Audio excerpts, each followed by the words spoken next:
Okay, I think everyone is joined now, so we're going to go ahead and get started.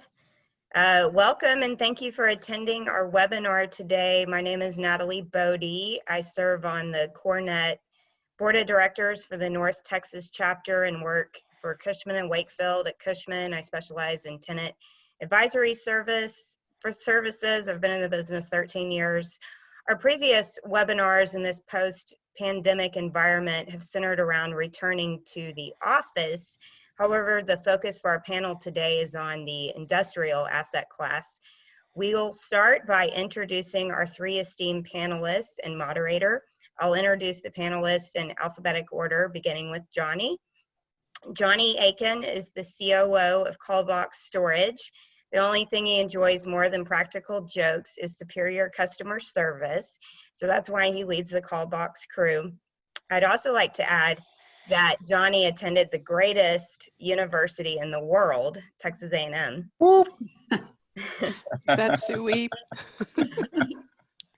Betsy Power is the Director of Global Real Estate for PepsiCo Foods North America. She is responsible for managing real estate transactions for 1,700 Frito-Lay industrial locations. In her spare time, she enjoys fine wine and has a passion for physical fitness. Abby Stoddard is the Director of Global Real Estate for Mary Kay. She manages the manufacturing, warehousing, and office needs for Mary Kay. Abby is also a huge Bob Seger fan and recently attended his farewell tour. So now let's turn the page to our fearless moderator, Brad Blankenship. Brad is the Texas area and Dallas market leader for Cushman & Wakefield's Project and Development Services Group. He has served in the DFW market for 40 years, and although he started his career at the young age of 9, Brad likes sharing his experience and mentoring others. Oh, and he rides a Harley and plays the drums. A real That's right. Renaissance man. Hey, did you overlook Abby? Did you get I'm Abby? No, she called me out, Bob Seger, and she turned the page That's then. okay, great. Well, I'm snoozing this morning. Yeah. Thank you for that, Natalie. It's going to be an interesting panel today. And so why are we talking at all about industrial as an essential business? And there was a recent LinkedIn survey that indicated 72% say that industrial and land is the best asset class to invest in right now.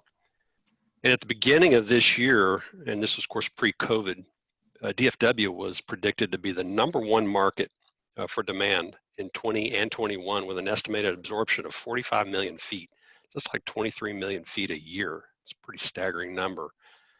Our transaction volume, I think, has still been solid. It's primarily been due to the customer or the consumer spending habits, the increased onshoring of supply chains, the desire to have distribution centers close to population zones, and of course, Texas as a very business-friendly environment. And so that's been fueling all of that. So today we're going to talk about 3 to 4 topics that are very, what are driving industrial and perhaps some headwinds too. The topics are, what is the modern industrial building? What's that look like to these panelists? How important is location? Industrial as an essential business. So very much COVID related, pre-COVID, post-COVID. We're going to be talking about that at the conclusion, as well as impact to people, both employees and employers. So let's get started, and I'm going to toss it out to Johnny here first. And Johnny, before I toss you a question, you want to self-introduce anything about your background? Yeah, absolutely. So I have a very interesting path. You know, Callbox Storage started in 2016, and we've grown rapidly over the last, 4.5 years or so.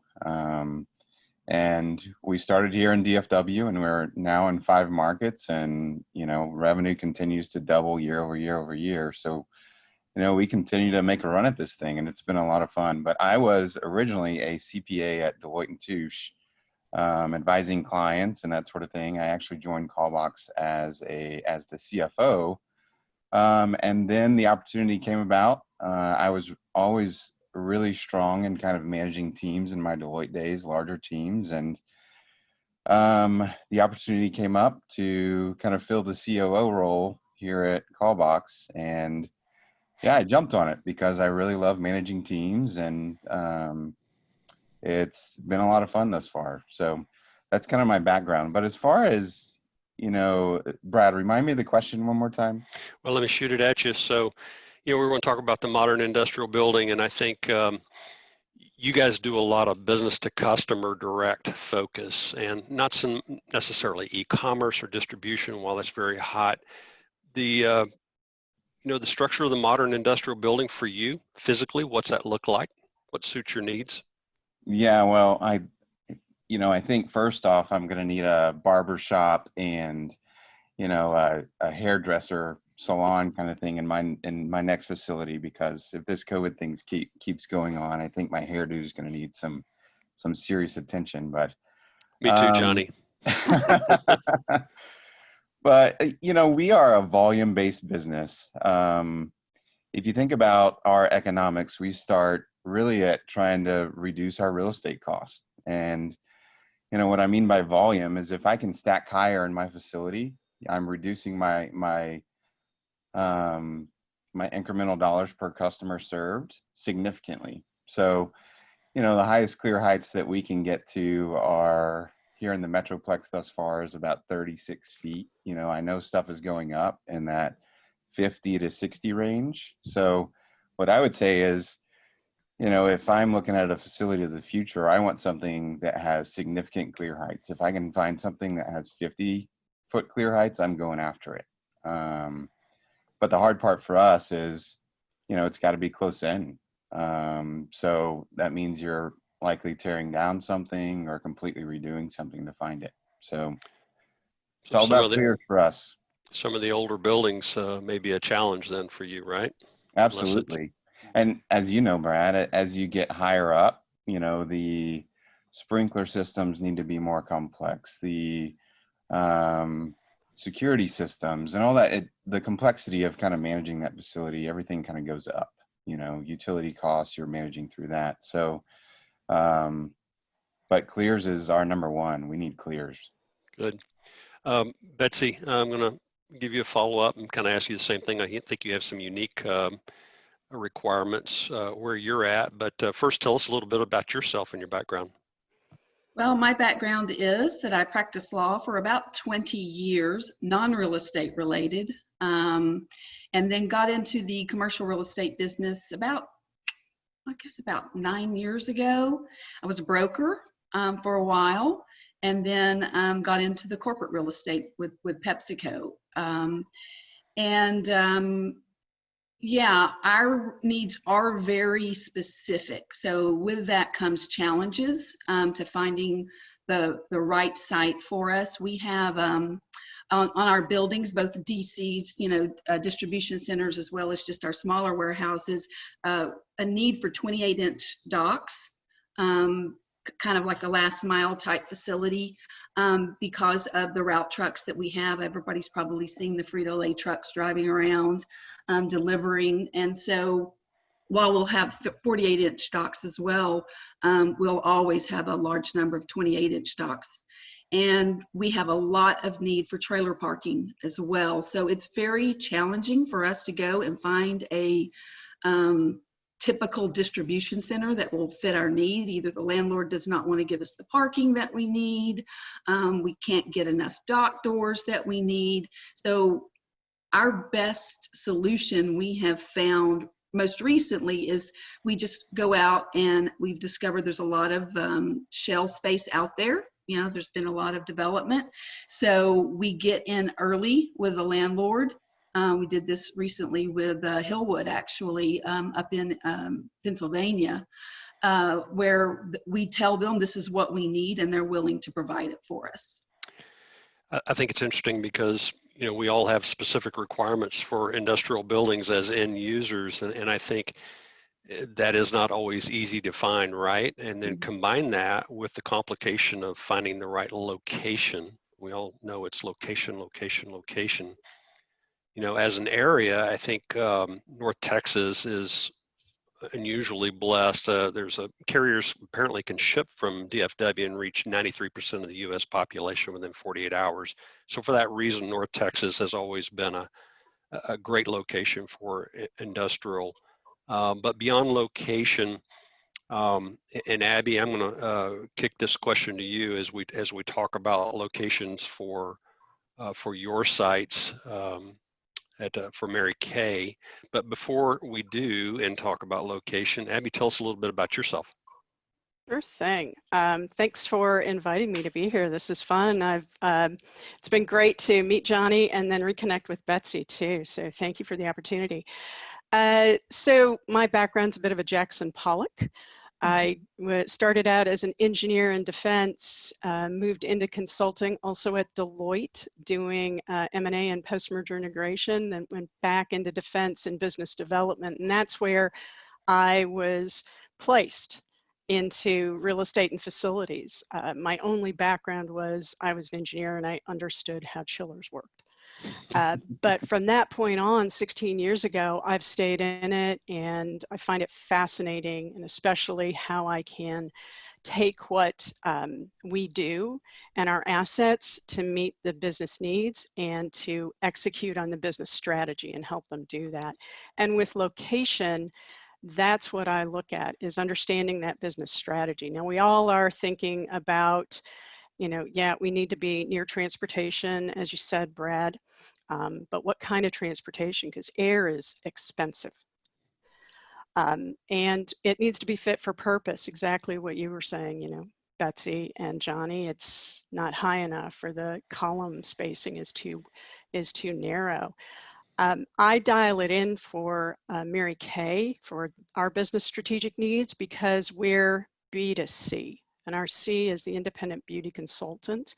And it's that person who is really that last mile that we need to get to. So the strategy for Mary Kay translates into distribution as we need to be near the appropriate skilled talent for the activities that we have in the warehouse. We do the forklift, but we do picking. We also do some returns, and those returns you have to understand some of the FDA qualifications for those returns because we do provide OTC. We need proximity to our logistics providers. As I mentioned, air is expensive. So, we do a lot of trucking, a lot of freight, and also shipping. So being within a day or so drive of a port, preferably a day, is really nice. And then really for us, it's where is it located so we can put all of that together to get click to door in 48 hours or less. And that door is either the end customer or our independent beauty consultant, because, Amazon changed the game, but then I think COVID also changed it because the expectations of everybody, even on this call, are you want to click on something and get it to your door, whether it's food or another type of product, really quickly. So that has changed how we look at space. For me, I know Johnny said he's looking in the city core.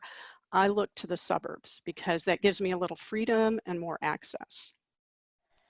I thought it was interesting that you mentioned smaller community. Not necessarily in urban core is the best location for you. So in site selection, you're looking at those, not necessarily suburban, but maybe even a little further out. If it's got the right product, and that's where we're going through some space now, and Cushman is helping us, and we're finding it difficult to find it even out a little further than the suburbs. Mary Kay is a very family-oriented business. It's owned by a family, one person, and so we treat our employees like that. So we look for that, and we want to pass that along wherever we go. But it's difficult to find that. Betsy, what's your experience been in finding sites specific to your firm's needs? Well, it has been a challenge. It's been a challenge for us. We are growing, and with growth, we'll need new facilities. And so, we have so many locations across North America that what we're finding is it used to be pretty easy to go into a rural or tertiary market and be able to find land for a build-to-suit. And we're finding that's not necessarily the case any longer. We're going into some, and I'm from East Texas, and we're going into some areas that are, you know, country areas, and the land is a lot more expensive than we had thought it would be, which of course translates into the cost of our rent if we're doing a build-to-suit. So it's what we have been doing, I will say, is we obviously we have brokers who help us, but we've been just engaging a lot of developers to go and find us off-market opportunities. And we've actually been really successful with that. There are some developers out there that we're working with that are just experts at that type of search. So that's helped tremendously to have that capability. You have a need to be near your plants as well, right? Yes, we have 37 plants scattered throughout North America. And then we have a DC network. And then we have our smaller warehouses. And we have an internal networking strategy team that makes my job a bit easier. They tell us exactly where we need to be so we can go out and search. But you know, we have what we call now, and I know this word is probably overused at this point, but last mile facilities. They're almost like cross docks where they're delivered, you know, product is picked at our plants and then delivered to the warehouse for the route salesman to just simply unload the boxes, load them into their truck and take it to the customer. And we have grown that network of types of warehouses over the past 7 years, and it continues to grow to just be as close to the market as we can get. Makes sense. Johnny, I know your business is a little bit different from the DC business that these two ladies represent. It's business directly to customer in a different way, a residential customer.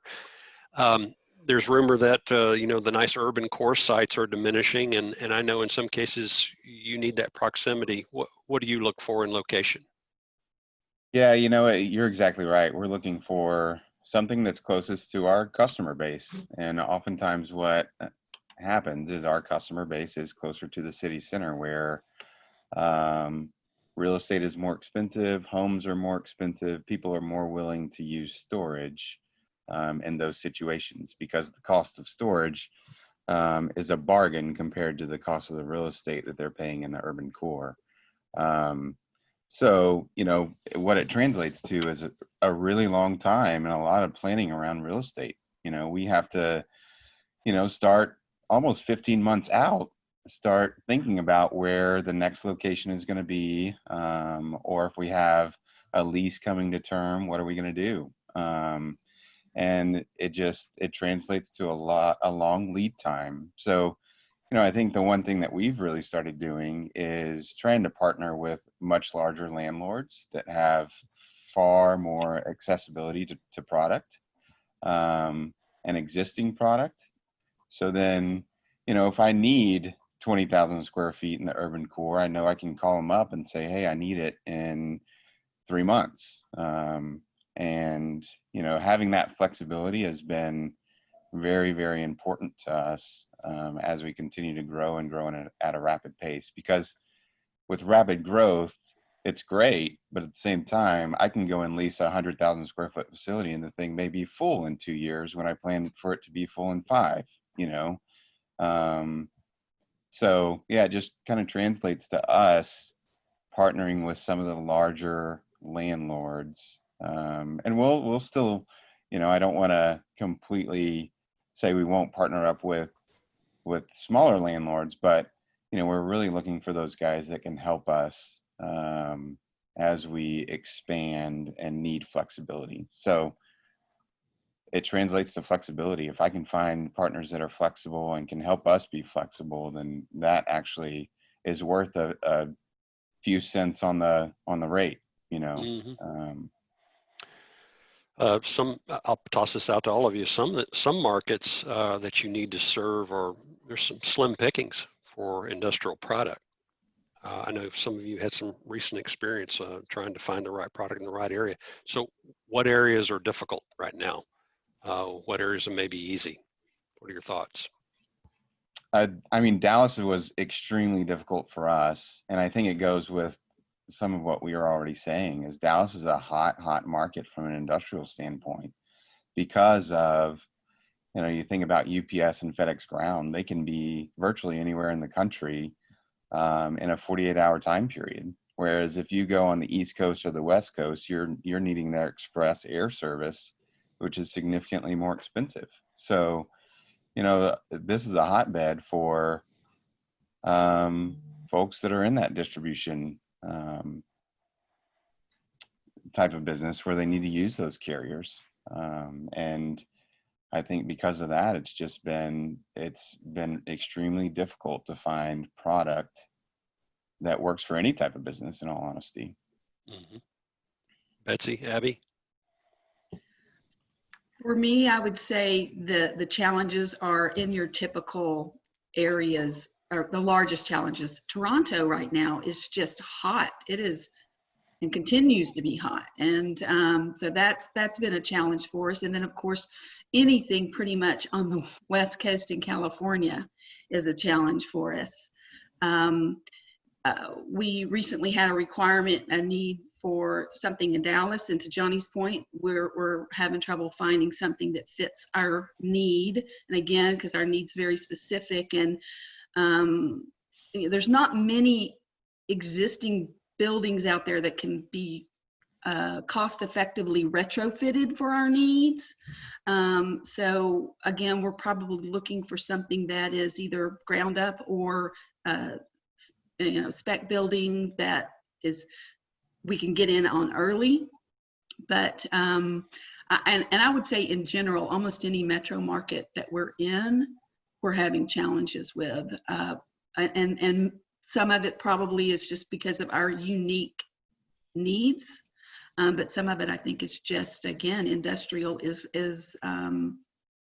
tight in a lot of markets, and I guess hopefully in the future we're going to see that grow for us, which is good, and I think that's a benefit of COVID maybe. Yeah. Abby, I think, go ahead, Abby. Yeah, no, I echo the West Coast. We're just setting up a new distribution facility outside of Reno, just to be close to the West, but not in California for the obvious reasons. And then the Northeast, that's have to be up there because of the density. And since air is so expensive for us and we're doing it all on freight, that has a good network of systems, but it's been challenging. We've got just signed a lease outside of Reno, and we signed it as it was just out of the ground. And now we're working well with the developer and contractor to just sort of help them accelerate their timing a little so we can get in. So this was pretty much a box, wasn't it? Was this the box deal? It was 4 walls and a ceiling. No power yet. Wow. And we need a lot of power for what we do. So, when you juxtapose the need for location with speed to market too, we've talked about, if you had a need that was immediate. So within the next 2 months, I think we all agreed that, golly, it's hard to get a deal done or find anything inside of 2 months. Many of you had opinions about how long minimally it does take to secure a new location and some of the complications of getting there internally. Can y'all speak to your own challenges internally to get speed to market done and combine that with finding the right location, the right site? Mm-hmm. I'll go first since I'm not a lawyer and I'm not the COO. I have to deal with Mary Kay as a private company, and as such, it's conservative. And because of that, we have lots of boxes to check and a little higher, little higher risk tolerance level or lower risk tolerance level. So it takes us long.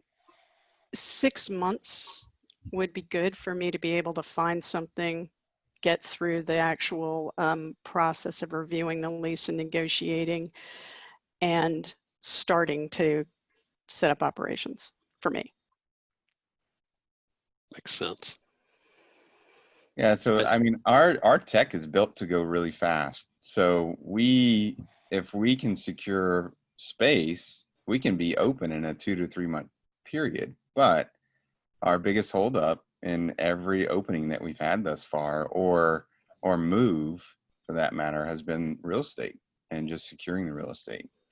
You know, I think Dallas, we relocated from one facility to another one, and that was a really long process. You know, it was a 9 to 12 month process for us to ultimately find space. But I mean, we're ready to go as fast as we can go. It's just the space is hard to come by. Outside of rent, what expense factor weighs most heavily on your decision to locate to any given state or market? For us, it's transportation costs. Just and to Abby's point, California has become so challenging for us that sometimes we can avoid costs on a facility by just not putting it in California if we don't have to. Mm-hmm. With permitting, environmental requirements, and everything that they've got in place, we just set up a building in Reno as well, because again, we really didn't want to be in California if we didn't have to be for this particular site. Yeah, for me, power and access to that and continuity of power because of our warehouse management systems, our pick lines, our carton sorters, and all the stuff we have inside. And then a landlord that is responsive and works with us, because we do have a higher level of care for our employees and our operations. We pride ourselves in that. If we have an issue, we want a responsive landlord that will come in and fix and repair. Makes a lot of sense. That's a good segue into our next topic, which is industrial as an essential business. And pre-COVID, the world looked very different. I've already seen some questions from our guests regarding impact of COVID.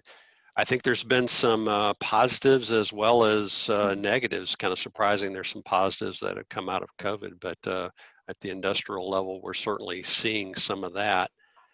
So let's start with just what are you doing in response to COVID? So there's new health and safety measures I'm sure that you've deployed to keep your employees safe. How has that gone? Has it been simple and straightforward? What are some of the things that you've done? And some of the success or maybe some of the experience or headwinds on adapting or adopting new protocols for COVID? Toss that out to anybody there. Okay, I'll start on that. So from our headquarters perspective, from our office perspective, I don't think there's been as many challenges as there has been with the COVID, I guess, safety issues that we've had in the DCs. A lot of our DCs are aging facilities. And so, for example, in headquarters office, we already have touchless faucets in the bathrooms, right?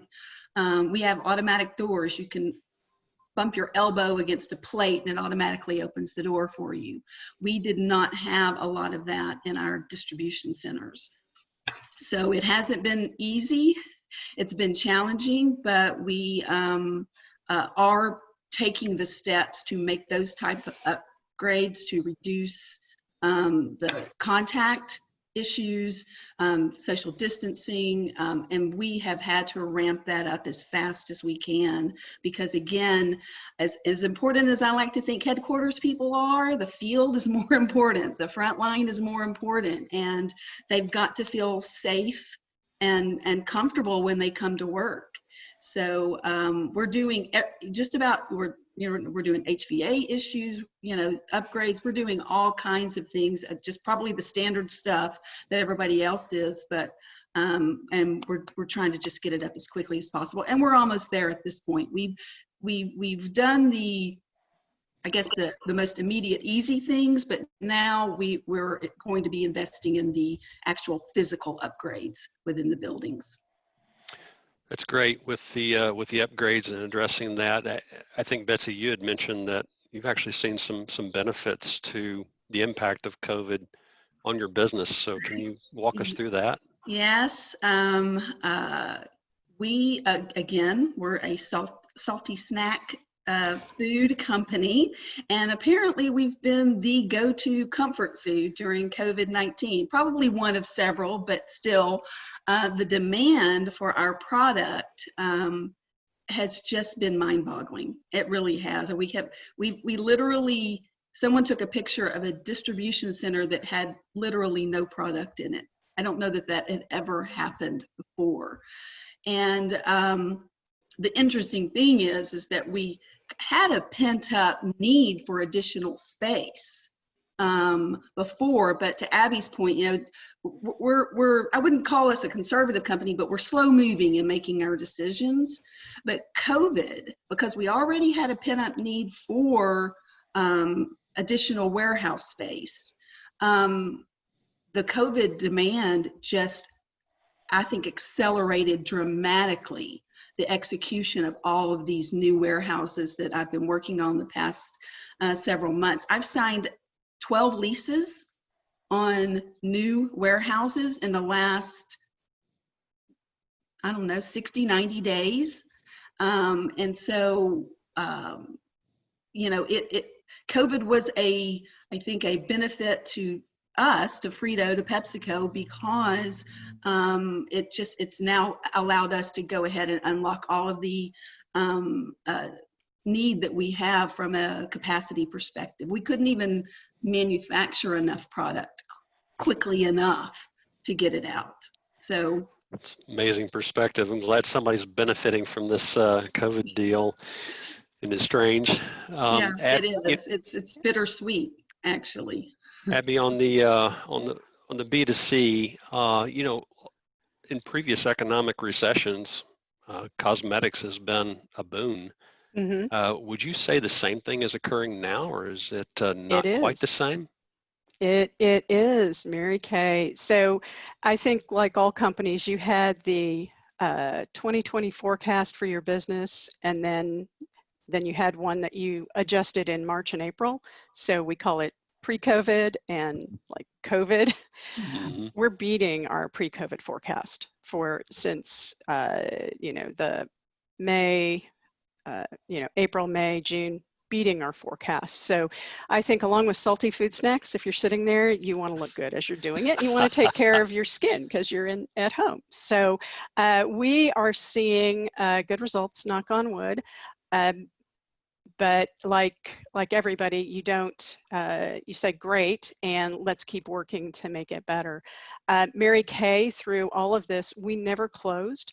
We did close our corporate headquarters here in Addison, but our distribution centers and manufacturing facility in Louisville kept producing because we were deemed an essential business, since we produced and donated hand sanitizer to over 1,000 hospitals, reaching over 1 million frontline workers. Wow. So I did also, like Betsy and likely Johnny, have that onus to make sure that once you got in the building, you felt safe in the building. And so all the access points, I think we talked that everybody here, temperature check. If you're a third-party provider, you sign a statement saying you haven't been to certain places, etc. Everybody wears a mask in the building. And now we wear face shields when my team is doing any work that's closer than 6 feet apart or requires more than one person. So we take that very seriously. I've also increased in distribution centers and the manufacturing facility, above and beyond just our basic housekeeping. We tour 4 to 5 times a day to do additional common area cleaning for those high touch surfaces. to make sure that the people who are putting out the product feel safe and comfortable to be in the building. Makes sense. Johnny, what's the world look like in COVID, and perhaps your forecast for post-COVID for Callbox? Yeah, you know, it's kind of interesting. We have two sides to our business. The residential side, which is, I think, what gets the most publicity. We're going into individuals' homes and we're picking up their items and taking them back to our storage facility. So it was very imperative for us to get policies in place early on to make sure that we were protecting both us and the customer as we're going into their houses. And you know, things that we have written policies, we have flow charts and the nines to make sure that all the guys understand that, hey, you need to make sure you've got your mask. We're doing customer checks on the front end to make sure that the customers aren't a risk to our guys, and just trying to go above and beyond to make sure that everybody feels like they're safe. But on the commercial side, it's kind of interesting. You know, the residential side, people use storage during events, life events, and this is no different than any other life event in that regard. You know, people are decluttering their houses because they're at home. People are having to move because of, you know, they can't afford that apartment anymore. There's all different types of life events that this pandemic is causing, which has created a favorable environment for us from a growth standpoint. But then on the commercial side of our business, it's been very kind of interesting. You know, I think there's been situations where, you know, somebody's shutting down a hotel and they need to get all of the inventory out of the hotel. Well, that's a storage opportunity for us. The same that it would be somebody developing a hotel and moving forward with the development. So we've had some stops and starts, but then in those stop-start environments, we've been able to fill it with other opportunities. So, you know, I think our biggest focus is just making sure everybody feels safe, and getting policies and procedures in place that allows that. As leaders, I'm sure the three of you are constantly thinking about the headwinds ahead. Coming out of this, it's election year. We've got COVID, trying to overcome that, dig ourselves out of unemployment and recessionary trends. We've talked about North Texas being ideally suited for that. So when you set your eyes down the road a bit, what do you value the greatest in your firm? Is it labor force, the right labor force, safe labor force, customer demand because you're expecting increases, cost control, speed to market, ability to adapt, maybe a little bit of all of that, but you get your crystal ball out and can you open the kimono and tell us what is it that bothers you and where are you going to be spending your time thinking about solutions for the future? Johnny, go ahead. It's labor for us. I mean, it's, you know, we are hiring that millennial age, you know, people in their 20s, early 30s,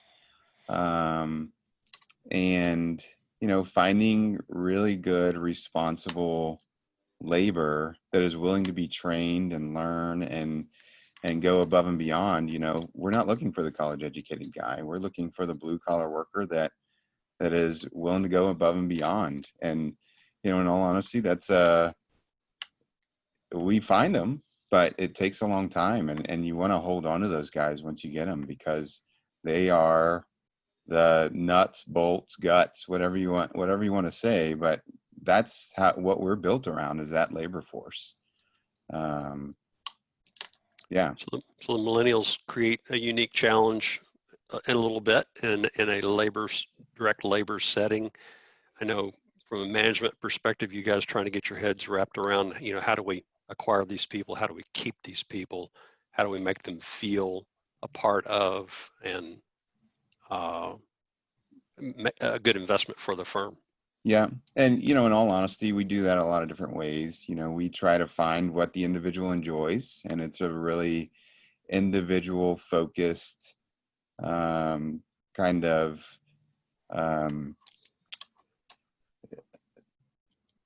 I'm at a loss of words, but individually focused kind of benefit structure. And it's, you know, everybody needs healthcare, everybody needs dental, vision, you know, that is kind of table stakes, but it's just the above and beyond. It's finding that this guy hasn't seen his mother in New York in years, right? So if he does a great job, put him on a plane to go see her. I think it's things like that that where we try to go above and beyond for the individual, and we're fortunate in that, you know, we're small enough to continue to do that. But I think getting that more systematic as we grow and get larger and larger and larger will be very important for us, because I think that's one of the things that we really strive for, is try to treat the individual as the individual. And we call it the platinum rule, not the golden rule. The platinum rule, you treat people how they want to be treated, right? And that, you know, is something that we continue to strive toward. It's good. And Abby, I think your challenges are a little different. Yes, yes. And your platinum rule is something that Mary Kay Ash set the company up with as one of her main core things, the golden rule, do unto others. And it is people, I wholeheartedly agree with Johnny. And what we're finding is Mary Kay, because of the culture and the people, is a place where people stay for 20, 30, 40 years. And it's the only place they've worked. So we have a long tenured workforce there. And my team is long tenured as well. I worry that through this process of COVID and staying at home, that people may start to have a little introspection and say, you know, I've had enough fun for now. I want to go and do something else. And I hope they don't, because I love my team and everybody on it. I want them to stay.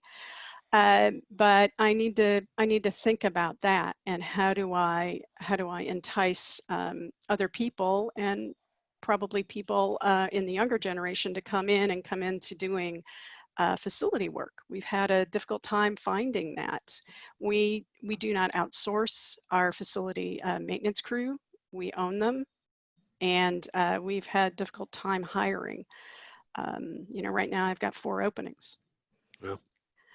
But I do worry about the more tenured people leaving. And it doesn't necessarily mean they're an older generation. It just means they've had enough time in one place that they've, you know, got a pension, or, you know, got a 401k. That's wonderful. I also worry about the people and just the fatigue that everybody's going through now. I think at the beginning people thought, hey, you know, 3 months, we'll be back in July, you know. And now Mary Kay just came out this week and said, no, we're staying home through the end of the year.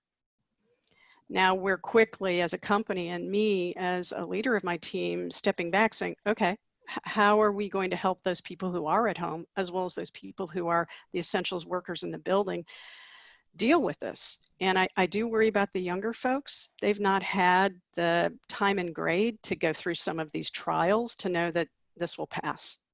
But so I worry about all the people and how I can help them. I think for non-exempts and warehouse, I think have you instituted some freebies for them as well? Have you not, in order to make them feel good? We do actually. Thank you for that. Since we sent majority of people home to work from home and closed the Mary Kay building, we have been providing free lunches to everybody in the building. So all our distribution and our manufacturing, while our distribution sites are free lunches, and our manufacturing, since we have our own cafeteria, is dramatically reduced. So when I had lunch in our manufacturing site last week, I spent a whopping $2.50 for chicken and 2 vegetables and a drink. So Natalie, I want to talk to Rand about free lunch next time we get back together. This is it's very tempting. She says she has openings. So Betsy, what do you think about the people situation. I know it's key for you guys. It is. It's key. I don't think we've ever really appreciated our frontline warehouse and manufacturing people as much as we have during the last 4 months. And again, being a large company, we immediately instituted additional pay, benefits, all kinds of things to our frontline workers that weren't necessarily provided to the headquarters, the office-based people.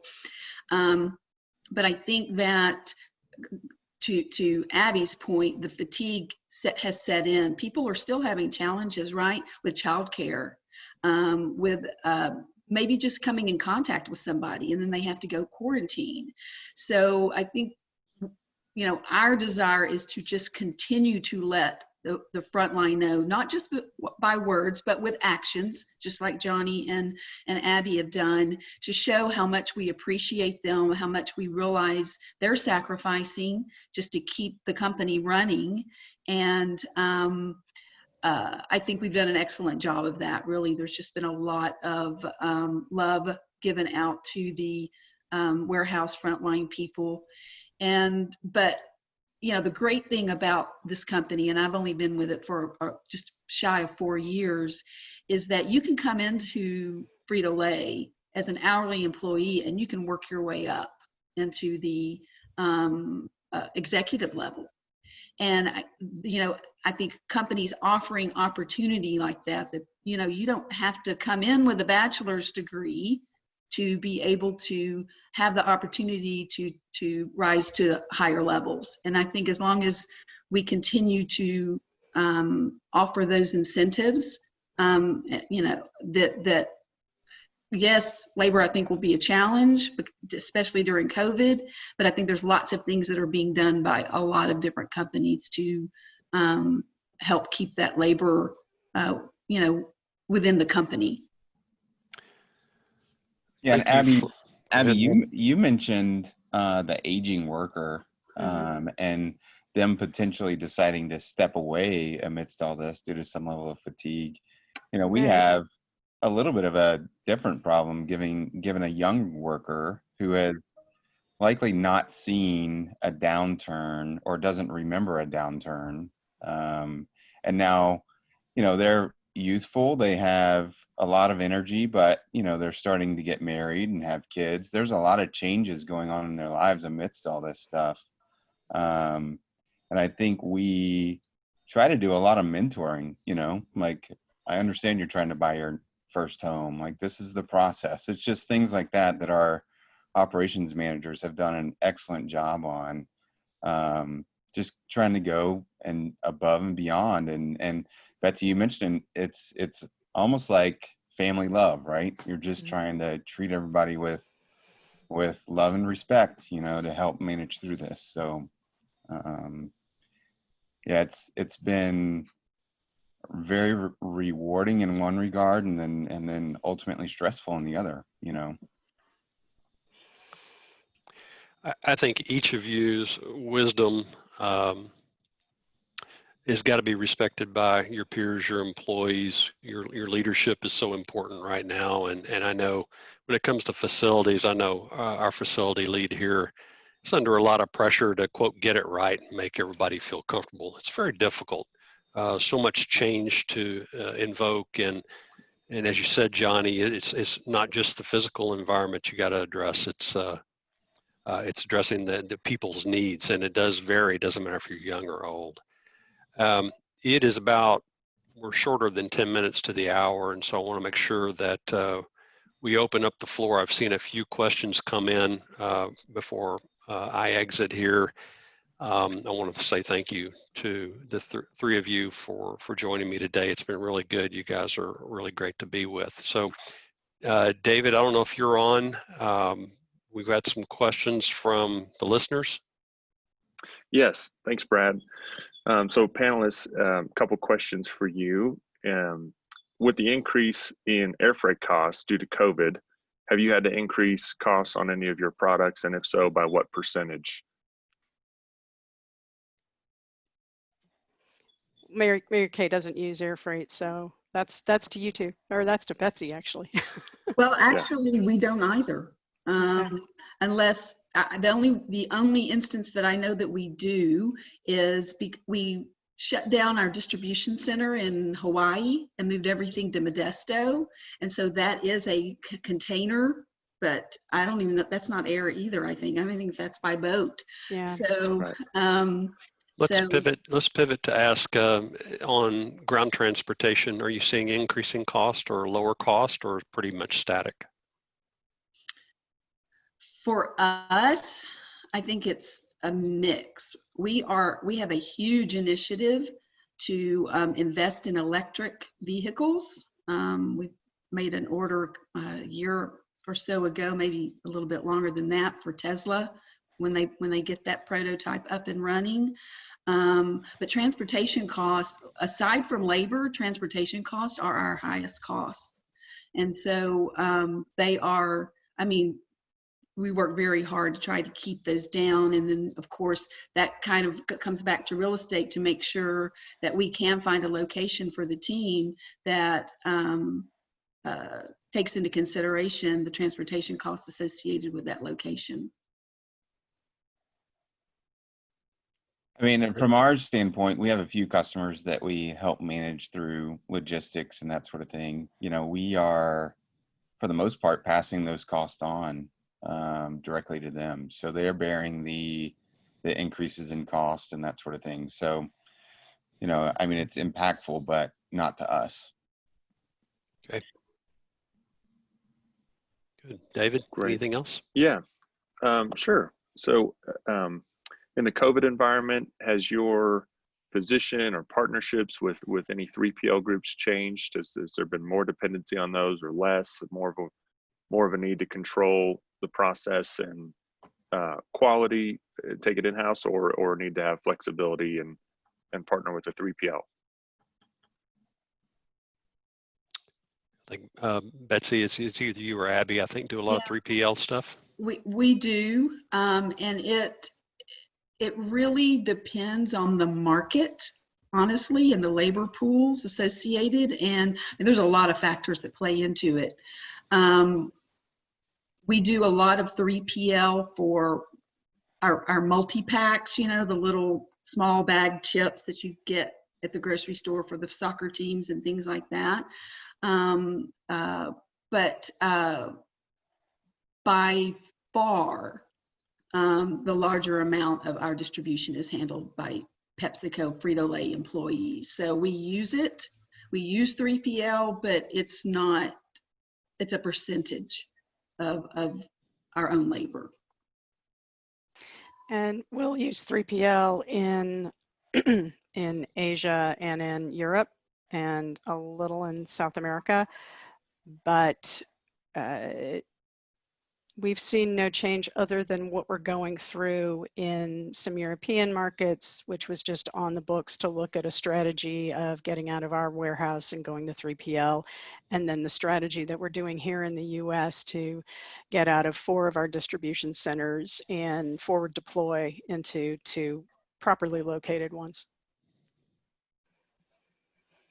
Very good. Yeah, and last question. As Brad mentioned at the start, you know, industrial has kind of been the darling asset class in commercial real estate, but that's not necessarily a good thing for the occupiers, in the sense that it's difficult to find space, and then when you find it, you may be competing with several tenants for it. So in what ways do you differentiate when you have an instance where you find the perfect building or perfect property, and then there's competition on it? And Johnny, maybe you can address that one. Yeah, I think, you know, we never put all of our eggs in one basket in that regard, because it takes a long time. And, you know, there's going to be a negotiation period that may be longer, in all honesty, because of the level of competition. And, you know, if we're expanding, we're trying to find those 5 ideal properties, you know, that we could potentially, that would work for us, you know, and knowing that we're going to hit competition on probably 3 of those, significant competition. So that's how we manage through it. It's just, you know, which keeps the brokers very, very busy, you know. Yay. Yep. Same.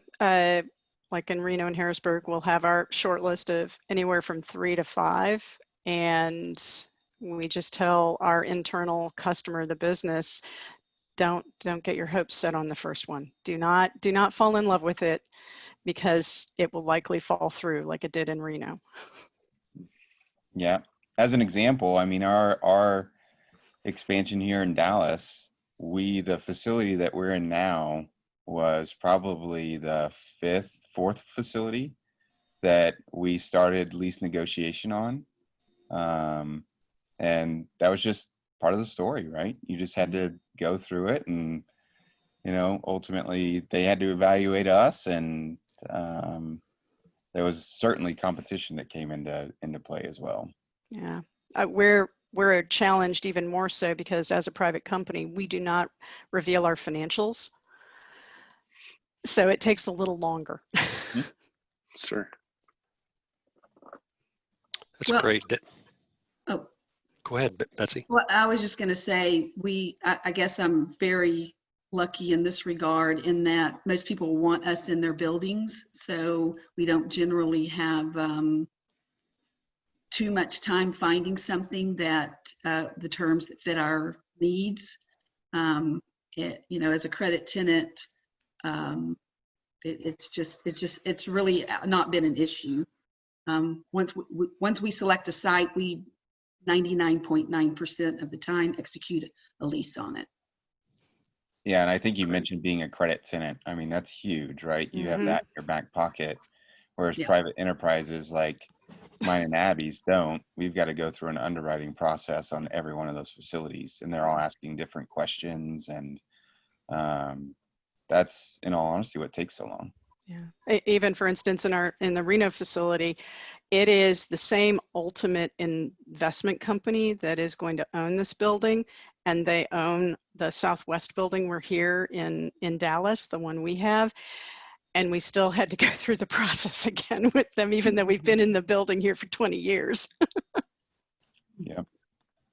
Trust but verify. Yes, I guess that's prudent. David, thanks for quarterbacking our questions. Natalie, I think we're at a wrap.